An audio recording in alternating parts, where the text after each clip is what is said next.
오늘 여러분들과 함께 히브리서 5장 1절부터 10절까지의 말씀을 나눠보려고 합니다. 히브리서 5장 1절부터 10절까지의 주제는 대제사장에 대한 이야기인데 1절부터 4절까지는 인간 대제사장에 대한 이야기고 5절부터 10절까지는 그 하나님이신 예수 그리스도가 어떻게 대제사장이 되신지에 대한 이야기입니다. 먼저 1절부터 4절까지 인간 대제사장에 대해서 살펴보면 그는 1절에 보면 사람 가운데 택한 자입니다. 사람과 동일한 사람입니다. 그리고 이 사람은 2절에 보면 자기도 연약에 휩싸여 있습니다. 인간이기 때문에 자신도 연약한 것입니다. 그래서 3절에 보면 백성을 위하여 속죄제사를 드린과 같이 또한 자신을 위하여도 드리는 것이 마땅하다. 인간 대제사장의 특징은 자기도 연약하기 때문에 자기도 죄를 짓기 때문에 백성을 위한 속죄제사를 또 드리지만 또 자신을 위한 속죄제사도 드려야 된다.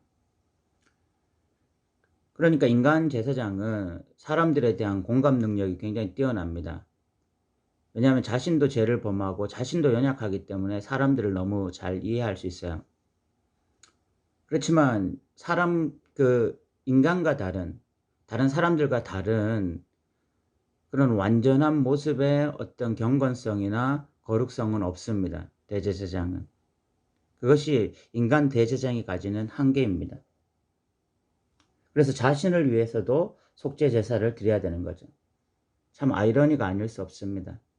다른 사람들의 죄를 가지고 하나님 앞에 나아가지만 또한 자신의 죄를 가지고 하나님 앞에 나아가야 되는, 연약하지만 다른 사람들의 연약함을 책임져야 되는 그런 참 아이러니한 자리에 있는 자가 바로 인간 대제사장이었습니다. 그러나 이 사람은 굉장히 존귀한 자입니다. 4절에 보면 이 존귀는 아무도 스스로 취하지 못하고, 참 인간 대제사장으로서 연약한 부분이 분명히 있지만 그럼에도 불구하고 그가 가진 대제사장이라는 직분은 굉장히 존귀한 직분이고, 이 직분은 아무나 취하는 것이 아니라 하나님의 부르심을 받은 자라야 된다고 말을 하고 있습니다.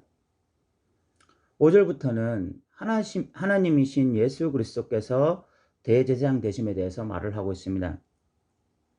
4절과 비교해서 예수님 역시 하나님으로부터 부름받은 대제사장이다, 그 이야기를 하면서 이제 6절부터 그러나 인간 대제사장과 다른 예수 그리스도의 모습이 나타납니다. 인간 대제사장은 아론 계열, 레위인 계열에서 나왔습니다. 그런데 예수님의 뿌리는 아론이 아니에요. 예수님의 뿌리는 6절에 보시면 내가 영원히 멜기세덱의 반차를 따르는 제사장이라 라고 하였습니다. 멜기세덱이 누구인지는 후에 여러분들과 다시 나눌 시간이 있을 것입니다. 중요한 것은 아론의 계열이 아니라 영원히 멜기세덱의 반차를 따르는 제사장. 멜기세덱이라고 하는 이 제사장은요, 영원한 제사장입니다. 그 반차를 따르는 제사장이었다는 것입니다. 그리고 이 대제사장 되신 예수 그리스도께서는 7절에 보면 육체에 계실 때에 자기를 죽음에서 능히 구원하실 이에게 심한 통곡과 눈물로 간구와 소원을 올렸고 그의 경건하심으로 말미암아 들으심을 얻었다. 인간 예수로서 하나님 앞에 간절하게 그 하나님의 뜻에 대해서 기도했고, 결국 그의 경건하심이란 게 뭐냐면 하나님의 뜻에 100% 순종한 예수 그리스도를 말하는 것입니다. 그 경건하심으로 말미암아 들으심을 얻었다라고 말을 하고 있습니다. 예수님은 겟세마네 기도 동산에서 자신의 뜻이 아니라 하나님의 뜻이 이루어지기를 원했죠.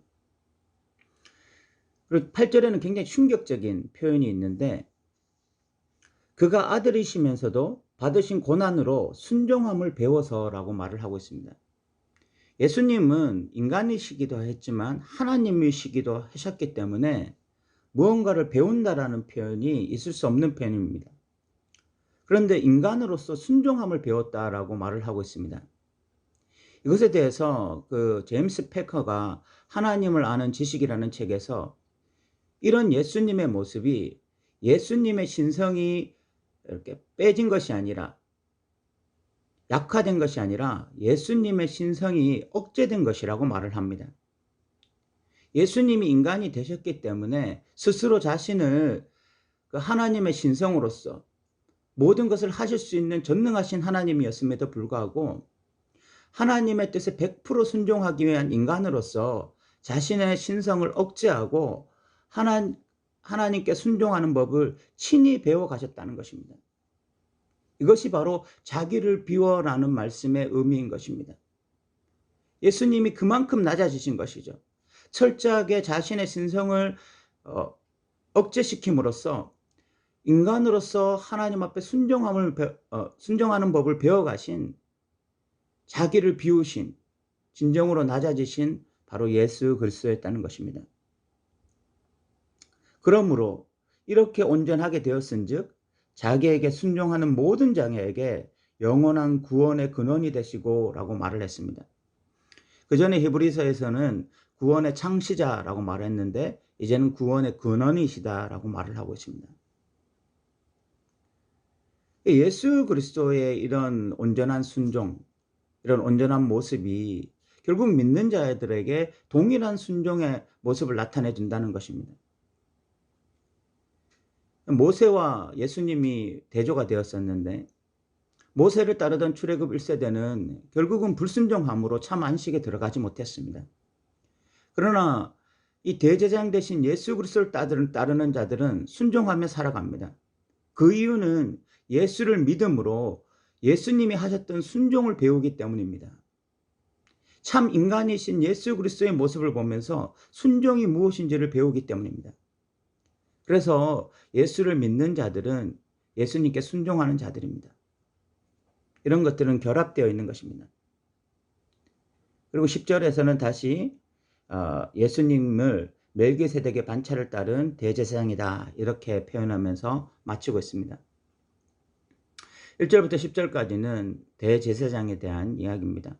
1절부터 4절까지는 인간 대제사장, 그 고귀한 직분을 가진 자였지만 인간으로서 한계를 가진 대제사장에 대한 이야기였고, 5절부터 10절까지는 인간이시지만 완벽히 하나님의 뜻에 순종하신, 순종을 배워가시고 온전히 순종하신 그 온전한 대제사장 되신 예수 그리스도에 대해서 말을 하고 있습니다.